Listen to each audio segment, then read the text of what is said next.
അസ്സലാമു അലൈക്കും. അൽഹംദുലില്ലാഹി റബ്ബിൽ ആലമീൻ. അസ്സലാത്തു വസ്സലാമു അലാ അഷ്റഫിൽ മുർസലീൻ സയ്യിദിനാ മുഹമ്മദുർ റസൂലുള്ളാഹി സ്വല്ലല്ലാഹു അലൈഹി വസല്ലം വഅലാ ആലിഹി വസഹ്ബിഹി അജ്മഈൻ. അമ്മാ ബഅദ്. ചീത്ത പ്രവൃത്തികൾ ആര് ചെയ്താലും അതിന് ശിക്ഷയാണ്, പ്രതിഫലം ലഭിക്കുക എന്നത് തീർച്ചയാണ്.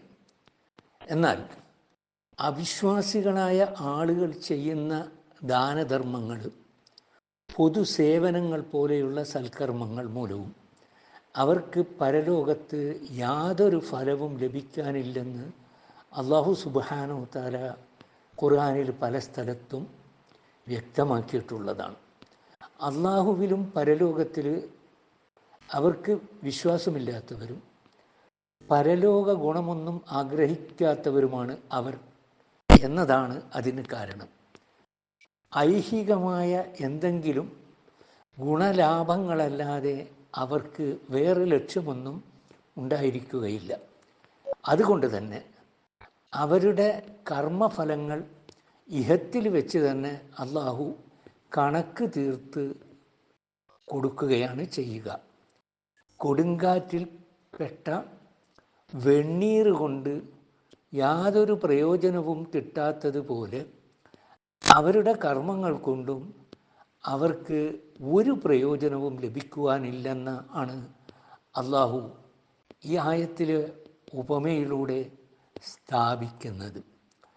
സത്യവിശ്വാസികൾ പോലും അള്ളാഹുവിങ്കിൽ നിന്നുള്ള സൽഫലങ്ങളെ ലക്ഷ്യമാക്കാതെ ജനങ്ങളുടെ പ്രശസ്തിക്കോ സൽപ്പേരിനോ വേണ്ടി ചെയ്യുന്ന കർമ്മങ്ങൾ അള്ളാഹുവിങ്കിൽ സ്വീകരിക്കപ്പെടുകയില്ലെന്നും അതിന് പ്രതിഫലം കിട്ടുകയില്ലെന്നും ഖുർആനിൽ നിന്നും നബി സല്ലല്ലാഹു അലൈഹി വസല്ലം തങ്ങളുടെ ഹദീസുകളിൽ നിന്നും നമുക്ക് മനസ്സിലാക്കാൻ സാധിക്കും.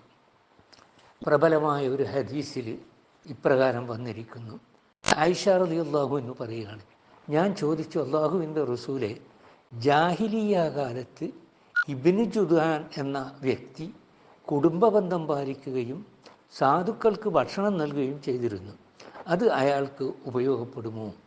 നബി സല്ലല്ലാഹു അലൈഹി വസല്ലം തങ്ങൾ പറഞ്ഞു, അത് അയാൾക്ക് ഉപകരിക്കുകയില്ല. കാരണം അദ്ദേഹം എൻ്റെ റബ്ബേ, പ്രതിഫലത്തിൻ്റെ ദിവസത്തിൽ എനിക്ക് തെറ്റ് പുറത്തു തരണമേ എന്ന് പറഞ്ഞിട്ടില്ല. അയാൾ പരലോകത്തിൽ വിശ്വസിച്ചിരുന്നില്ലല്ലോ എന്നാണ് നബി സല്ലല്ലാഹു അലൈഹി വസല്ലം തങ്ങൾ ചൂണ്ടിക്കാട്ടുന്നത്. അള്ളാഹുവിലും പരലോകത്തിലും വിശ്വസിക്കുന്നു, പക്ഷേ അവർ സൽക്കർമ്മങ്ങൾ ചെയ്യുമ്പം ഉദ്ദേശിക്കുന്നത് ഭൗതിക നേട്ടങ്ങളാണ്. അല്ലാഹു സുബ്ഹാനഹു വ തആല അങ്ങനെയുള്ളതിൽ നിന്ന് നമ്മളെല്ലാവരും രക്ഷിക്കുമാറാകട്ടെ. വാഖിറു ദഅവാനാ അനിൽ ഹംദുലില്ലാഹി റബ്ബിൽ ആലമീൻ. അസ്സലാമു അലൈക്കും.